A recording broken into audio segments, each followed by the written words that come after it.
this connects back with that limbic brain that's always surveying for safety and danger. And we know that limbic brain can go into a dysfunctional state when people are chronically ill. And it can become a vicious cycle of how we stay physically sick because this limbic brain is out of whack from all the stress it is perceiving from the outside and the inside of the body. Cue music. Places, everybody, places. We're starting in 3, 2.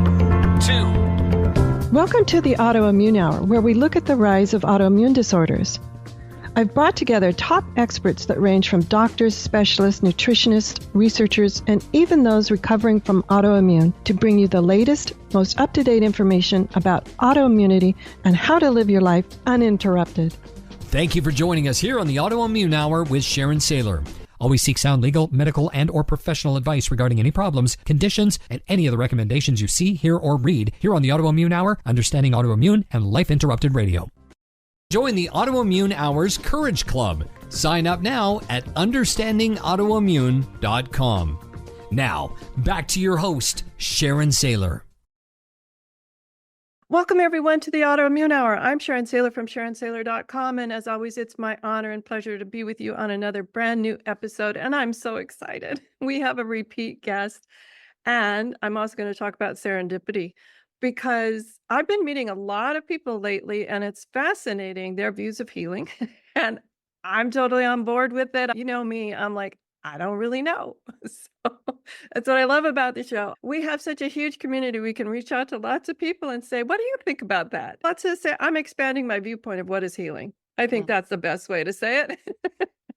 And I can tell from my 10 years of recovery and healing that I have grown exponentially. When I first started the show, I thought about having medical professionals only talk about only the physical. I've got a splinter in my thumb. We're going to fix that splinter. I'll say very pointed and direct, right? And I have learned in these 10 years that there are multiple ways to define healing, and there's multiple ways to approach healing, and that I'm open to exploring them all.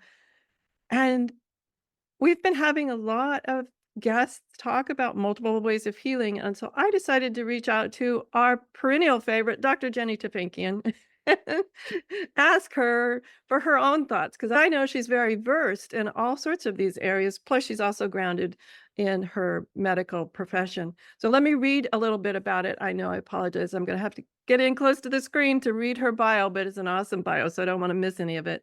Her name is Dr. Jenny Tufenkian, and she's a naturopathic physician, has treated chronic illness for over 2 decades, and having complex chronic fatigue herself, she had no choice but to dig deep into the literature and uncover the root causes of chronic fatigue. Through her research and experience, she's developed an effective system to unlock the 5 core root causes so that people who are too exhausted to function can start feeling like themselves again, or maybe even rediscover parts of themselves that they didn't know about. And her secret power is the ability to use her left brain and all of her vast medical knowledge with what I'll call this intuitive sense of what is healing and all the other parts that play into healing. And that's what I wanted to talk to her today is we're going to talk about healing, and we're going to talk about what is healing to each of us and how it can be very different for everyone.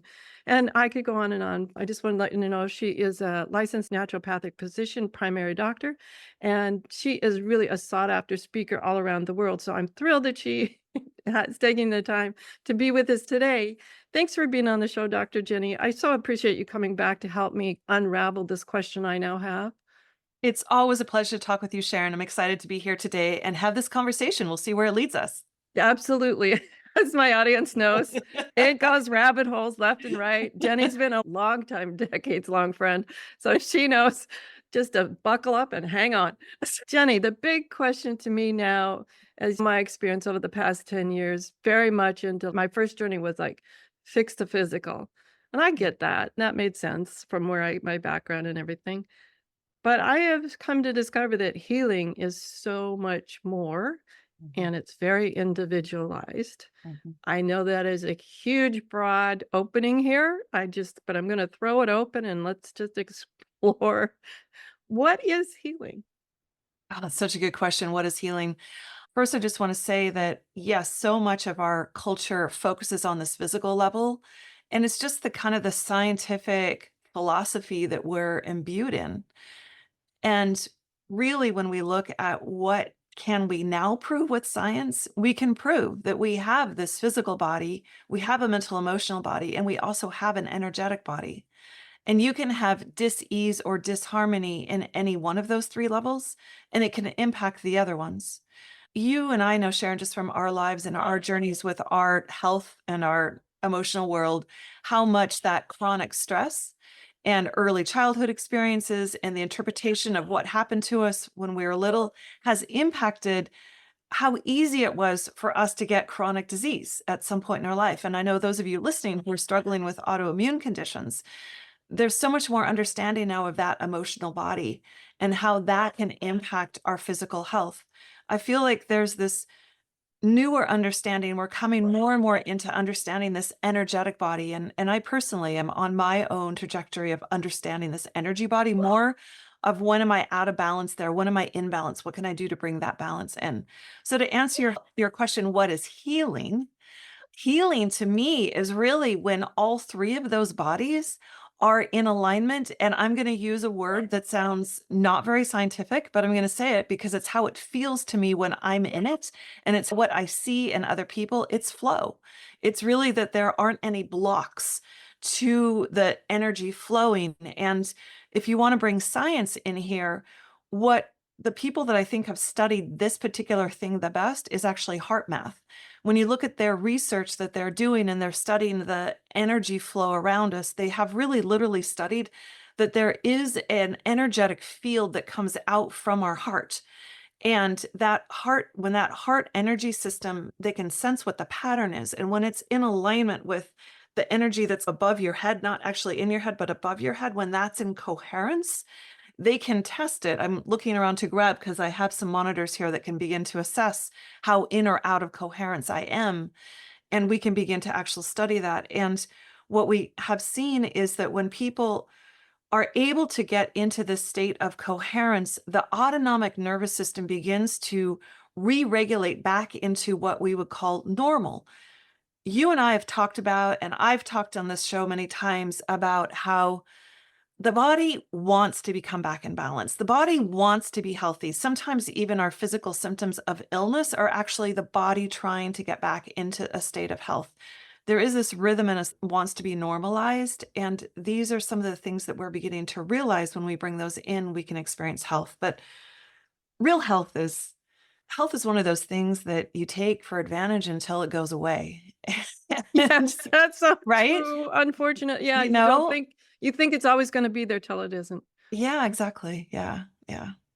And then in hindsight, you wonder, yeah, I should have seen it coming in hindsight. But I don't know. For me, I've always got an excuse. Okay, I'll just cheat this one time.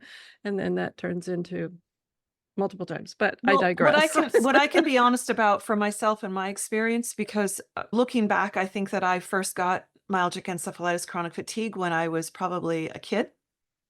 And I think I had a flare in high school that was poo-pooed by the Kaiser physicians I went to see. They said, you don't have strep, you don't have mono, you're just trying to skip school, go back to school, kid. I was really exhausted. And I'm sure my Epstein-Barr virus had been reactivated and I was really sick and really should have had different kind of care. But the thing that I can say for myself when I have when I've had something reactivated is in hindsight, there's always a period of denial that I go into.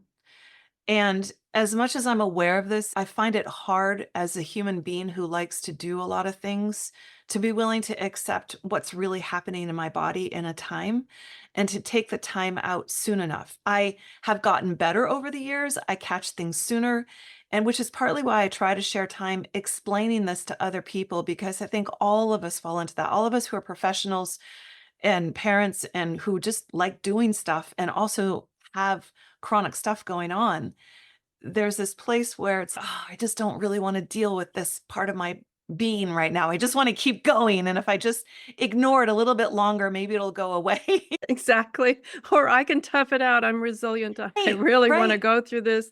Yeah, no. And that's what I love about you, because in so many cases it reconfirms my sanity. I I know that sounds strange, but I do get to that point where I start feeling really great and doing things, and then sometimes I overdo, Mhm. but I don't really know where that line is. And I'm getting better and better at realizing, okay, here's the first inkling. Okay, time to readjust. What are you doing? But I like hearing that it's not unnormal to have it constantly being a balancing act of doing something, readjust, do something, readjust. Because somehow in my mind, which would be ideal, maybe it happens, I don't know. It was like you reach healing and there you stay. It's like the Hollywood romance movie, right? It's like Right. you meet the person and it's perfect for the rest of your life. Exactly. And now you're telling me that, maybe not.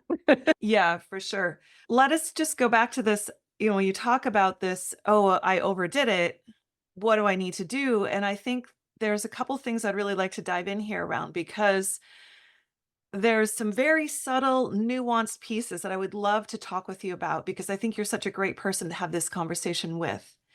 When we feel like we've overdone it, first of all, it's easy to go into one of the places that's dangerous, which is where we start to get self-critical of ourselves. Oh, God, Jenny, you did it again. Oh, there you Oh, go. Why did you blah, I blah, blah, blah, blah. So what's that? That is a negative voice. That's a negative tape. What is that doing? It's shutting down our system. That's a shutdown. That's an emotional and energetic shutdown. You're basically telling yourself, excuse the language, you're a piece of shit. And I'm sorry to be so strong, but that's literally what is happening there. And that's not helpful for us. And this is some of the part when we start talking about this mental, emotional, energetic, physical body, how when we start to become aware of these unconscious patterns that we have and start to shift them, we can actually begin to re-energize ourselves in a new way. So I'm just going to go somewhere and you have to let me know if this makes sense, Sharon, and interrupt me. Okay. So when I was my sickest, when I was in my second year of medical school and I had the 17-week miscarriage and hemorrhage and was in bed for months, unable to eat or sleep and just so sick. That was a time when I would say that all three of my systems were down. My physical body was down, my emotional body was down, and my energetic body was down. When we are really flat out, often all three of those systems are down. And that's unusual to have all of them down at once. Usually it's one or the other. Usually we can be really physically down, but emotionally we're doing okay, or energetically we're doing okay, and we can pull on the other systems. Real health is when all of those systems work well. When we talk about overdoing and beginning to feel like we're going down a slide where we may be at risk for a relapse or we just don't feel good, it can be really insightful and helpful if we can figure out which system, which level needs the support, and which one is strong to give that one the support it needs. Does that make sense at all? I'm happy to explain more. No, it absolutely makes sense. My question was, though, I'm understanding the idea of, okay, which one is strong now? Yeah, And they all might be of varying percentages, shall we say. right, I got to see right. it as a 0 to 100 kind of scale here. And I love the idea of being able to, what part of me has the capacity right now to nourish the other parts? Okay, so that's what we're talking about. Yeah. Okay. Or which level is really throwing up the alert signals. So anytime we don't feel well, there's some kind of signal in the body that has created some kind of a something. So let me explain. You could be feeling down because you, like me, were around a bunch of people with COVID and maybe you caught a little bit of something and your body is fighting off having a straight immune reaction to something. And that's part of you feeling crummy. And that's a very physical thing. And you need to bring in with some physical tools to support your immune system so that you don't go down a whole slide of illness. Sometimes we just feel crap and we don't know why. It's like we just feel like we're beginning to crash. And there may be physical things like a headache or fatigue or body aches that are coming on. We don't know why. Yet when we check in, we can realize that we're feeling that it's on the emotional level that we've been feeling really stressed out, that we're not feeling happy, that we are struggling with a lot of stress in relationships or with work. And we start tuning into the feeling tone of what has been going on in us, may realize that it's really an emotional level type of thing that's impacting us. And then for me personally, if it's more energetic, it often has a very heavy feeling. And often because I'm so sensitive, it may not even be my energy. It may be that I picked up stuff from somewhere else and I just need to do some kind of an energy clearing piece there. So beginning to get more sophisticatedly attuned to which levels are actually causing you to experience this feeling of dis-ease so that you can choose the appropriate tool. I always talk about it's great to have more tools in your toolkit that you can pull out. And the more years you live, the more time you invest in your health, the bigger that toolkit is. I know, Sharon, you have a huge toolkit now of things that you can pull out. Oh, absolutely, ones that I never thought about 10 years ago. And Yeah. what I'm loving about this is I think for people, maybe I'm gonna put in air quotes, or who are just now learning this, or beginners maybe. For me, the first place I always looked was the physical. That was the most obvious, that was the loudest, shall I say. Oh, you wake up in the morning, "Ow, ow, that's loud." And then I learned to stop and go, "Okay, what else? Mhm. Is there?" Checking in with the other systems. And so it's okay to start at one level, and it can sound overwhelming if you don't really break it down step by step like your program does. It can sound really overwhelming, especially if you say, "Know what the idea of checking in with my spiritual system is, but I've never really been there, so I don't know what it is."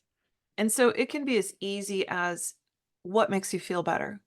So if you feel better when you're out in nature, or if you feel better when you're near water, or if you feel better after you meditate or pray or whatever it is that helps you ground into that piece of you that's bigger or more than yourself, or you just feel more clear, that's your energy body. That's your energetic self. That's really what we're working on when we're working on some types of meditation and breath work and focus. That's it. That's why people talk about it. That's one of the reasons why people talk about it's so good to be in nature and it can be so healing is that we are shifting and aligning more into our energetic body just because of the environment that we're in.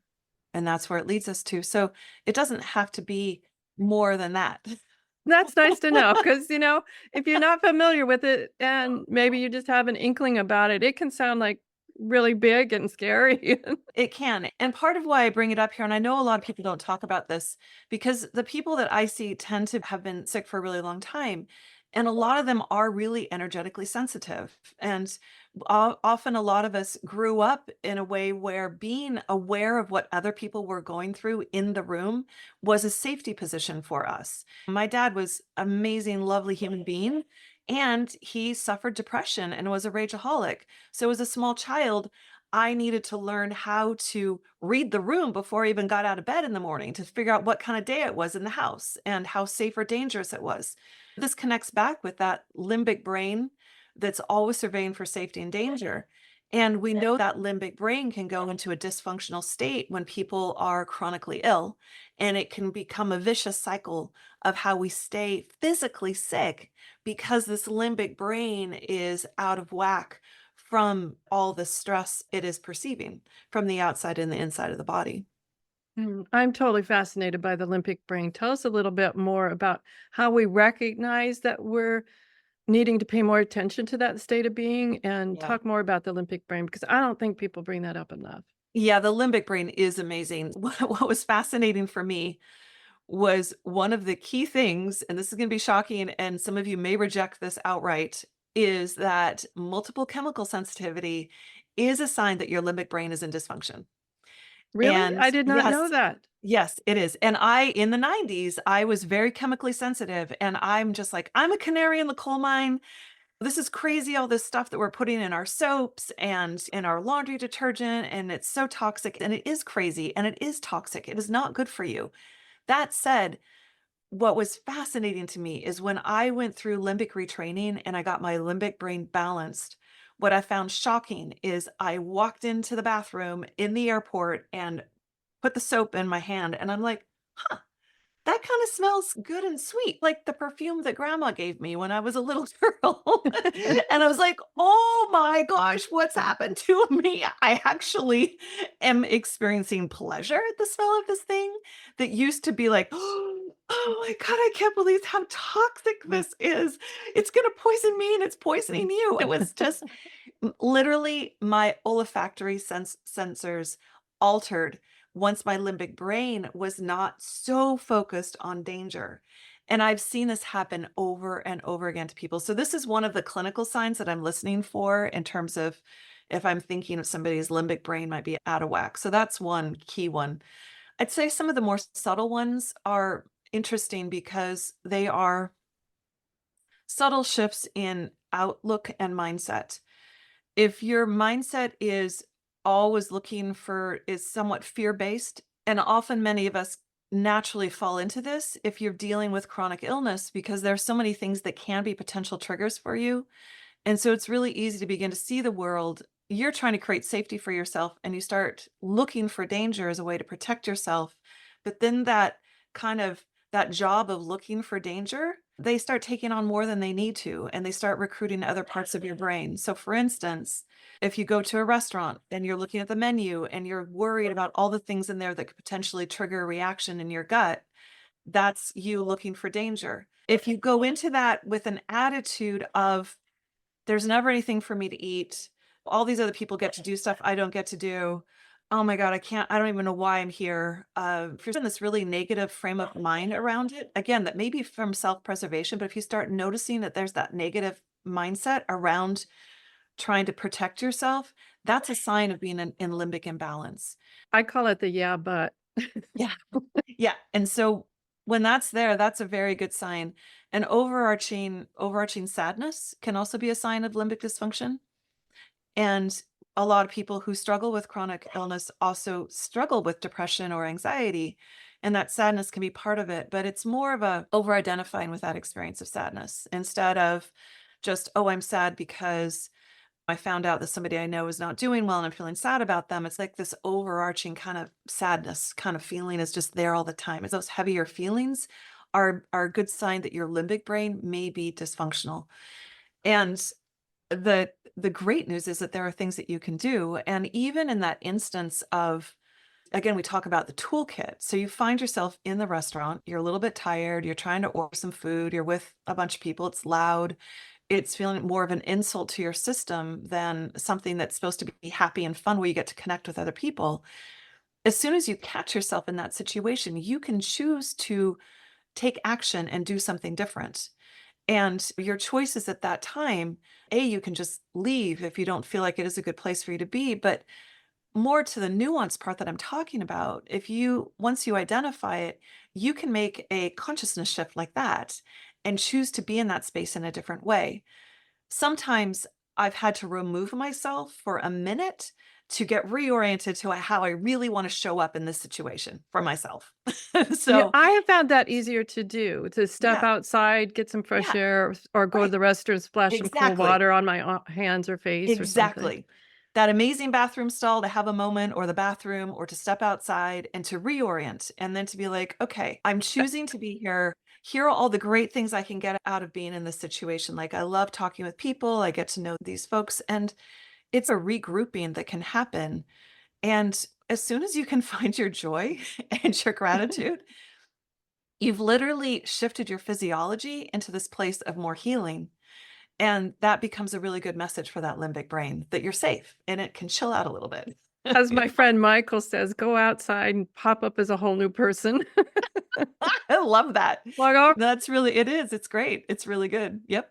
yeah. So I have a tangential question. I'm a little confused on terms. And we've talked on the show, no, we have here, but I've had other guests talk about the autonomic nervous system Hmm. and dysautonomia. Hmm. And now we're talking about the limbic system. Hmm. How are they related or are they the same thing? I'm confused. They're all connected. So the autonomic nervous system is your nervous system that's automatically running all the time. It's running our heart rate, our breathing rate. It's picking up information and running information through your body all the time.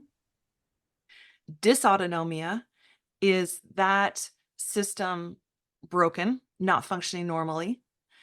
And the limbic brain is key to all of this because the autonomic nervous system runs through the body the vagus nerve is the largest nerve in the body. It senses all the different organs, the spleen, the liver, the stomach. There are little, I do this down here, like you can't see it, but I'm doing Little fingers, little like what's tentacles. unseen in my head is that picture of that vagus nerve going down, and it has a little thing for the spleen and the liver.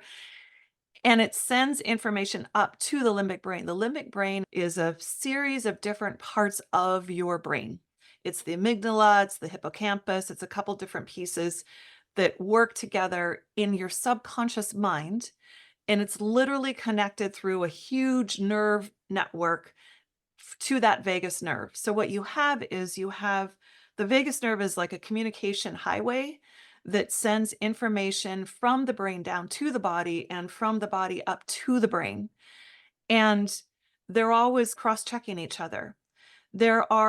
There's a lot of information that goes up if you have dysbiosis, if you've got irritable bowel, you're eating foods shouldn't be eating, if your liver is congested with toxins or parasites or something's going on, it's sending messages up to the limbic brain saying, things aren't so great down here. Things aren't so great down here.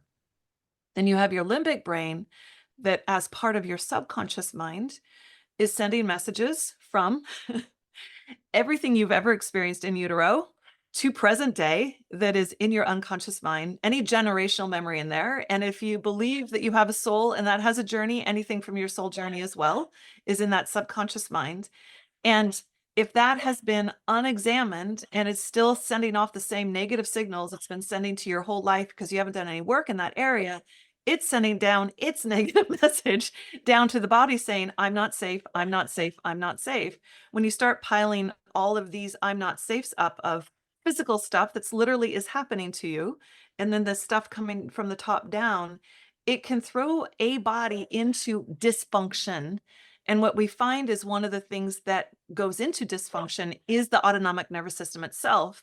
And one of the ways that an autonomic nervous system out of function can show up is in this thing called dysautonomia. And then dysautonomia, you get all these weird things where it's very hard for your body to adjust to where you are. Are you up? Are you down? And you can feel lightheaded and extremely exhausted all of a sudden and feel like you're dying and all kinds of stuff instantly because it was too hot in the room or you didn't drink enough water that day or little things like that. And yeah, so does that answer that question? Yeah, it does. So they're related and they work in tandem with each other. And that's where I was confused. Like a lot of what I was hearing sounded like that also sounds like the autonomic nervous system. So thank you for defining how they play well together, or Yeah. maybe not play well together Yeah, based on what we're doing. Exactly. And they really are very much integral to each other. And the thing that I'll just have to say about long COVID, because it's something that I work with a lot of people with that, and I have personal experience with it. When I got COVID, it's almost been 2 years ago now, it was so interesting to me because it really felt like two things to me in my body. And is that on day 9, it felt like all of those little virons just went in and attacked my mitochondria, and just all of a sudden overnight had a relapse of my chronic fatigue myalgic encephalitis. And the other thing that was so fascinating to me, having studied the limbic brain, taught about it, and worked a lot on healing my own, is that literally it felt like the COVID virus went in on this whole central nervous system, this whole vagus nerve, and was just like, like this, like literally felt like a vibration of like of irritation on my vagus nerve, which was incredibly triggering for my limbic brain. So again, you talk about that physical, mental, emotional, and energetic level. This was limbic brain disturbance from a physical thing. It was from a virus that had invaded my nerves and was causing mayhem in my nervous system. And I experienced it as a physical sensation of a vibration. And it triggered a lot of uncomfortable feelings in my body that my limbic brain then interpreted as being extremely unsafe. And I had to constantly, day in and day out, do things to keep reminding my limbic brain to not take that message all so seriously. And it's hard, and some days more successful than other days. But I really want to mention that because I think that I'm so excited that we are understanding more about the limbic brain and about energy work and how you can have somebody on that say they meditated their way out of a chronic disease. I fully believe that. I think we have incredible power in us to heal our own bodies. And there are actual physical things that impact that emotional and energetic body. It's not like it's all your fault. It's not like this, oh, you created this, like you made yourself sick. To a certain level, I can say, yes, that's true. And there are also these things that come into your body. And I'd say rather than you made yourself sick, I would say you have the ability to heal. You're just going to need to approach it from this multi-leveled way if you really want to experience the true transformation that is possible when you address all of your root causes and you address all three of these different layers.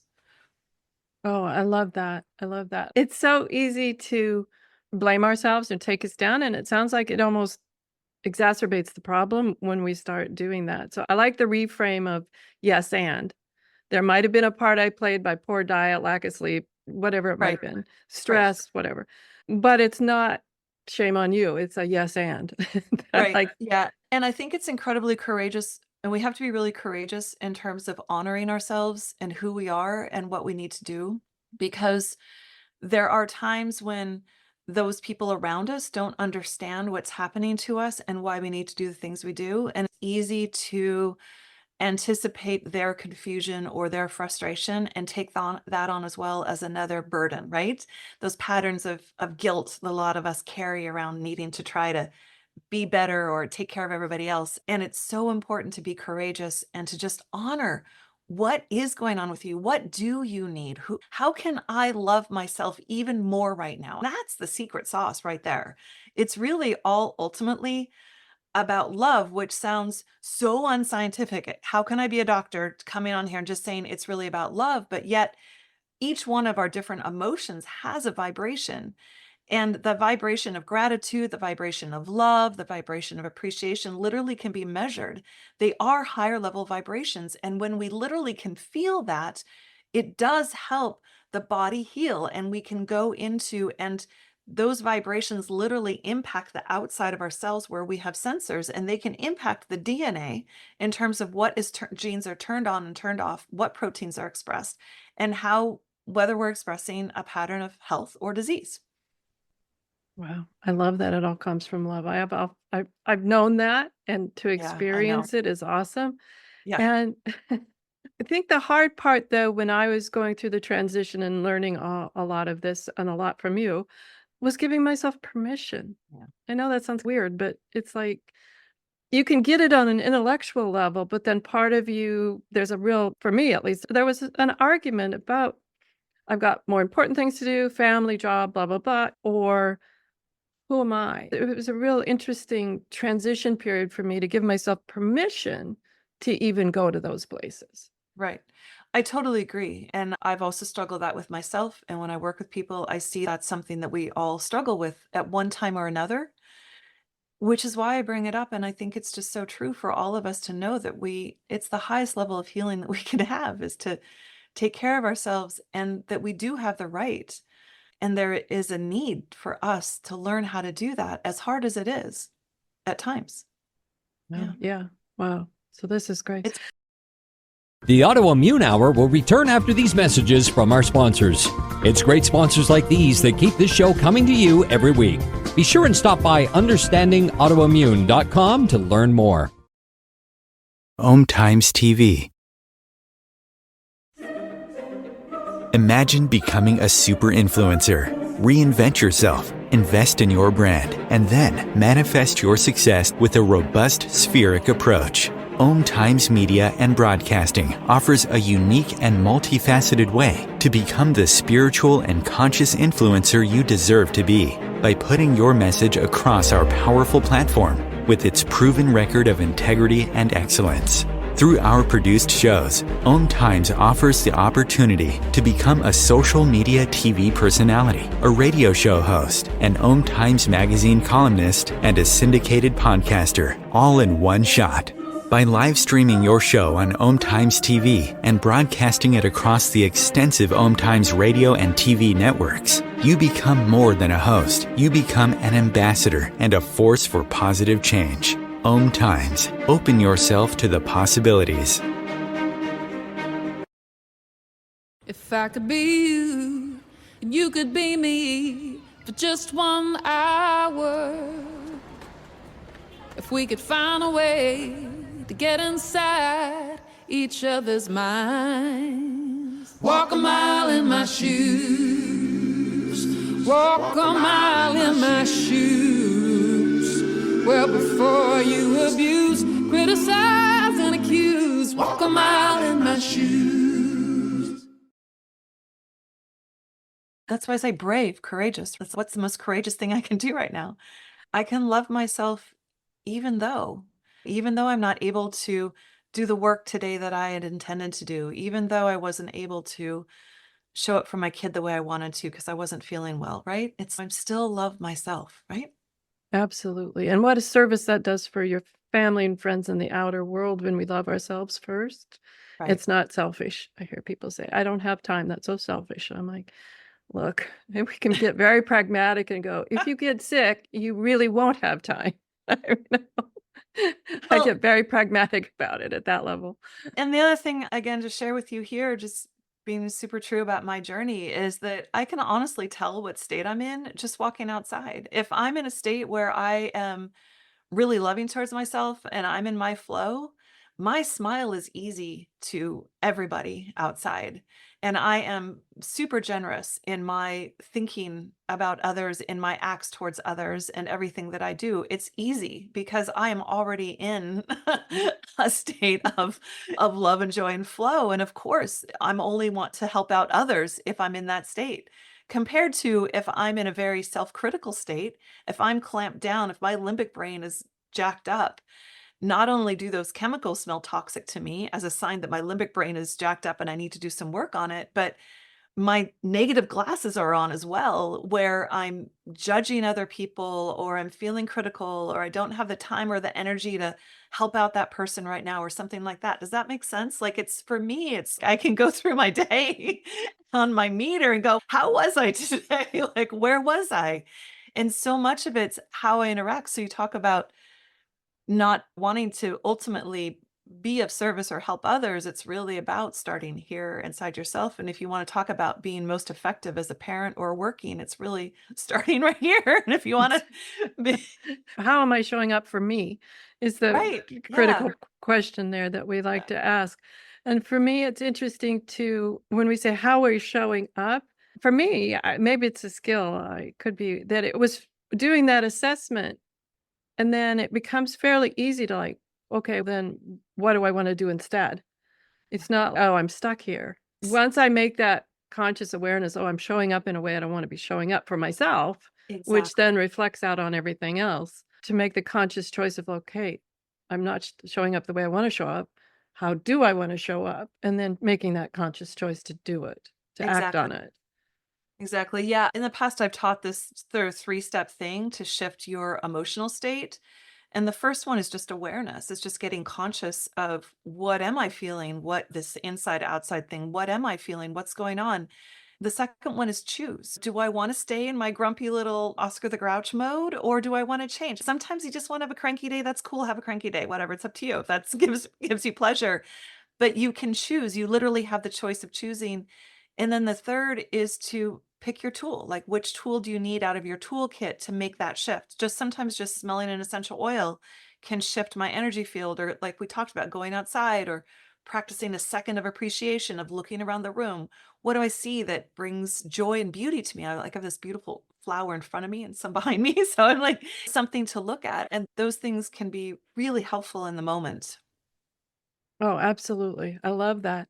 And also, I'm a big fan, and I know you are too, about journaling. So I can keep track.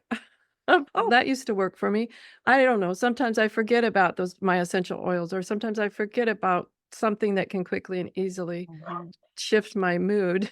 Or I don't know. I find that keeping track of some of those things that work for me work really well. And I'd also say it may have used to work for me, but it doesn't work for me now. And that was a fascinating point for me when I'm like, oh, but always when I used to do that, it used to work. To me, I take that as a sign of growth. That Exactly. Right. that something has obviously changed and that there's a sign of growth that I no longer need whatever that was serving me at that time. Yeah. When we talk about change and we talk about healing, one of the things about the limbic brain is when we're talking about what helps heal the limbic brain, it's practicing things over and over again so that you literally create new neural networks. And so some things that didn't work before will now work differently for you in a new way. But what I really want to say about that is if you're new to this, if what we're talking about is new, or even if you've been doing this for a long time, whenever you're practicing something for the first time, you have to do it a lot and be really conscious about it. And if you're trying to get yourself to become more conscious of where you are emotionally and shift to a more positive state, it can be really helpful, I think, even to have a list up front in terms of what those tools are.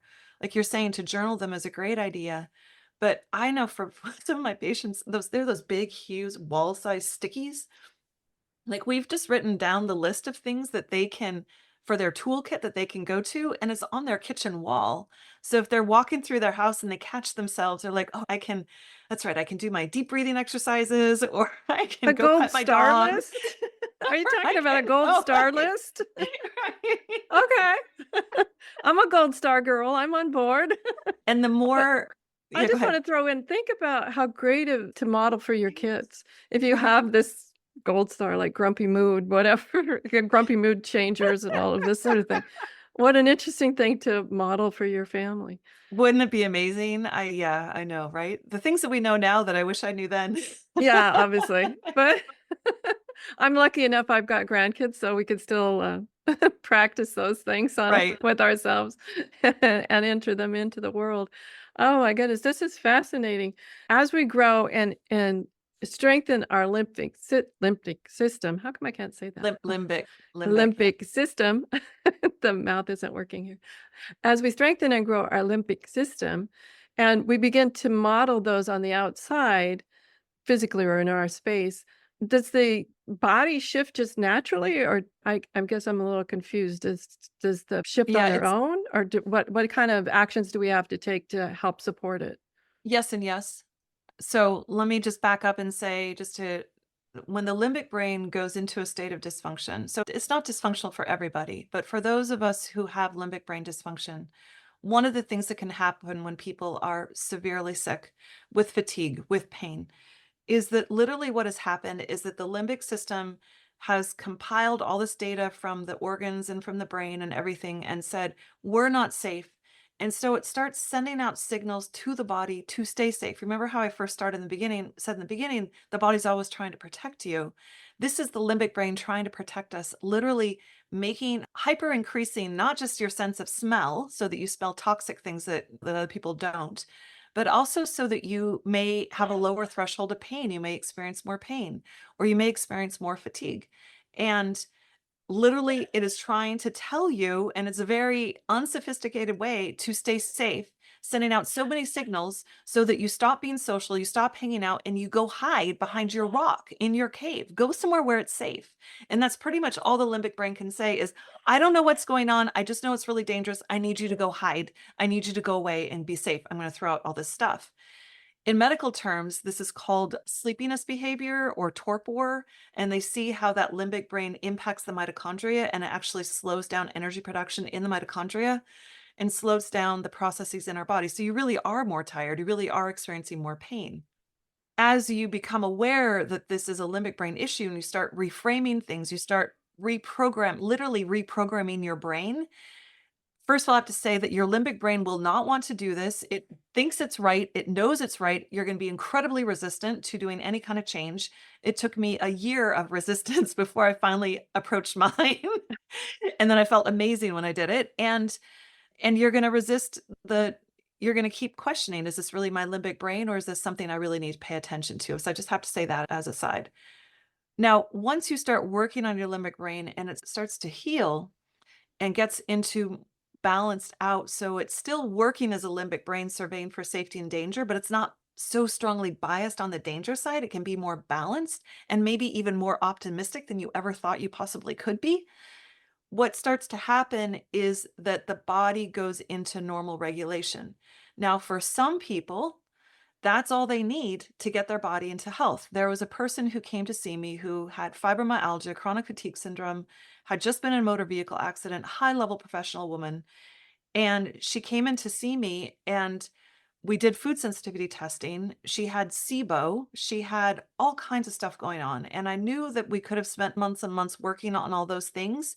But it was so clear to me that her limbic brain was hijacked that I said, just let's do this first. Let's work on the limbic brain first, and then we'll see what's left.